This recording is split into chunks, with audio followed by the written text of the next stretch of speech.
So, Mr. Khan, greetings to you and Mrs. Khan. Thank you so much for joining us in the AAA-Fund annual event. It's been some time now since both of you made that appearance at the Democratic National Committee. Can you let our audience know how you both have been since then? Well, this is my 124th appearance throughout the country. California to Texas, Iowa, to Minnesota, to Michigan, and here. I have never felt so positive, hopeful, and enthusiastic as I feel now when I meet the communities. How hopeful they are that this difficult moment is momentary, it will pass. Our role is defined because of this difficult time that we are going through. And I'm so grateful to be joining community here at Asian American Action Fund, and my emphasis today is on action. This is the time that we all should be relying on the work of civil rights that our civil rights leaders have accomplished, always remembering.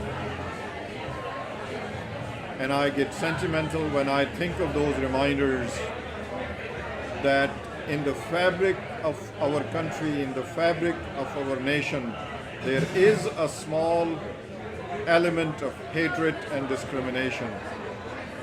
My brothers and sisters in 1882, by Chinese Exclusion Act, were excluded. They suffered. In 1942, Japanese American internment executive order was passed. They suffered. Our African American brothers, for their civil rights, for our civil rights, have continued to struggle. Our Jewish brothers and sisters, our Muslim brothers and sisters continue to struggle.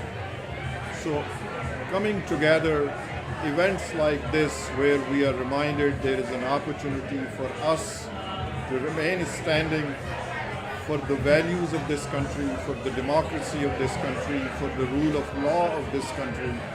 This is an amazing moment. It's a reminder. Whenever I stand before the community, I am the most grateful among them for the blessings that we have through Constitution, through Bill of Rights. And those Bill of Rights and that Constitution demands that all of us, Asian American, all minorities, all citizens, all American, stand for the rule of law, stand for pluralism, stand for the goodness of this country. That had been my journey, and I will continue to speak, but I'm so honored to be joining here Asian American Action Fund. Mr. Khan, Asian Pacific Americans have the lowest voter participation rate, according to recent surveys. A significant portion of the community are immigrants. Hearing acts of discrimination may make them feel less inclined rather than more inclined to participate. As an immigrant to a fellow immigrant, is there a message that you can send to these people, particularly those who have not participated before? My humble message would be this. We, our parents, our families immigrated to United States. United States is a republic, it's a democracy where your voice can only be heard by participation.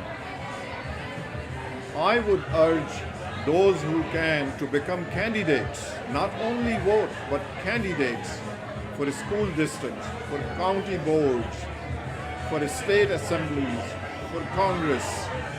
And those who cannot do this, they must vote. It is an obligation that once we immigrated to be successful, to be heard. Otherwise, we can sit on sidelines and continue to gripe and continue to complain, we will be ignored. The only way to be heard, to be recognized. Plus, why did we migrate to this democracy if we did not want to participate? Voting is a privilege, is an honor, and is an obligation. When we come to the United States, when we migrate, we must fulfill the obligation of participation. Every time there is an election, go to vote, take time off, fulfill your duty. This country gave us so much in Constitution, in Bill of Rights, and the least we can do is participate in elections. Along the same lines, in terms of military service, your family gave the ultimate sacrifice in terms of your son's service and loss. To those families who may be hesitant about allowing their children to enter into the military, knowing what you know as a Gold Star family, can you share some thoughts about it? Well, my thoughts are this. When you make this country, this land, this nation your home, you must defend it. You must defend it. There is no if or there is no but, there is no. I will enjoy all the privileges of the Constitution, of the Bill of Rights, but I will not defend it. That is not patriotic. We consider, I have been against the policies of several governments before and now, but we never asked our children if they decide to, if they wish to enlist in the army or armed forces or law enforcement, please do so, we will support you. So did Captain Khan and all others. These are patriotic Americans. We are in debt to their sacrifice.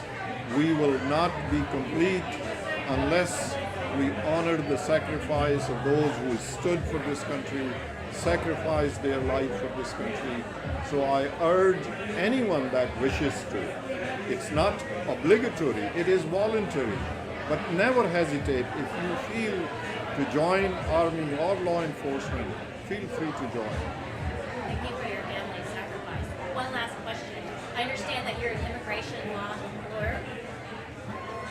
In this new administration, with all the news that have been coming down with respect to immigrants and immigration, how has that affected your practice? I have not practiced immigration law. I have referred whoever has come for guidance to me to experts of immigration law. My practice had been mostly commercial civil litigation. And for the last 11 months or so, I have been speaking, traveling pro bono, because I feel personally that my country needs the voice of all of us. If I can encourage communities, if I can contribute pro bono for the goodness of the nation, I should continue to do that, and there will be plenty of time to practice law as well. Thank you for your time and your experience. Thank you. We're honored. Would I be able to ask another question or two? I'm curious, since we are an action fund devoted to politics and to supporting politicians, we had a great comment about the need to run. I don't know if this is a question that you thought of earlier, but what kinds of things do you think a politician should be working on? What do you think the most important issues are? And even at the lowest level of being a politician, like what should we be looking for as a politician Well, to find? Pardon me. In general terms, politics is nothing but to improve the lives of the citizens. That is the foundation of politics, is to improve for better life of the citizen. Anything that concerns environment, our civil rights, our rights. In last election we have seen a cyber attack on our national integrity, our elections, our laws. So politicians have challenged to handle, to deal with those issues. Communities, wherever, whichever community they represent, pardon me, they should serve those communities and their issues and the national issues. But always remember, sometimes politicians and politics get a bad rap. Politics and politicians are nothing but to make the lives of the citizens better. That should be the focus. Each community has different challenges, nationwide different challenges, so our politicians should be addressing those challenges. Again, not open-ended question, but given there have been shootings today, and with so many shootings, intentions are high. Do you have any thoughts about what? Well, first, my thoughts and prayers are with those affected by this unfortunate incidents. It's unfortunate. Hatred is un-American. Hatred, regardless of where it comes from, who displays it, is un-American.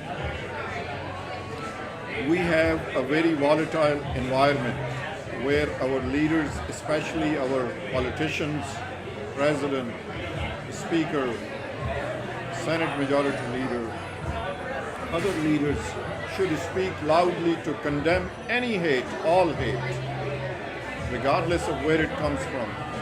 I was very disturbed because of the event that took place a couple of weeks ago in Portland, Oregon. I was very disturbed where our Army veteran, Bess, and another gentleman were killed because they were standing up for a woman that was being harassed by supremacists, proclaimed supremacists. We all condemn that. Lieutenant Richard Collin, who has just taken the oath of office to be serving in the United States Army, University of Maryland, young man was killed by a proclaimed alt-right member. These events, these incidents continue to happen. We should together condemn what happened today. We should condemn that. We condemn all of these display of hatred together, jointly. There is no room for hate, any type of hate, be it by white supremacists or anyone else. There is no room for hatred in America, and we condemn it. One last question. I know that, yeah, please.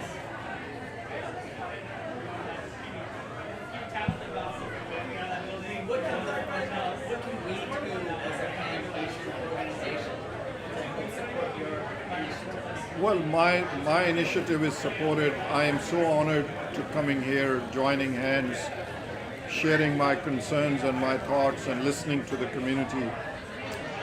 And we all should continue to speak. We all should continue to join hands, remain standing for the values that we cherish so very much. Our Constitution, Bill of Rights, the rights and dignities that are enshrined in Bill of Rights. We should remain standing, we should remain supportive of one another and continue to speak.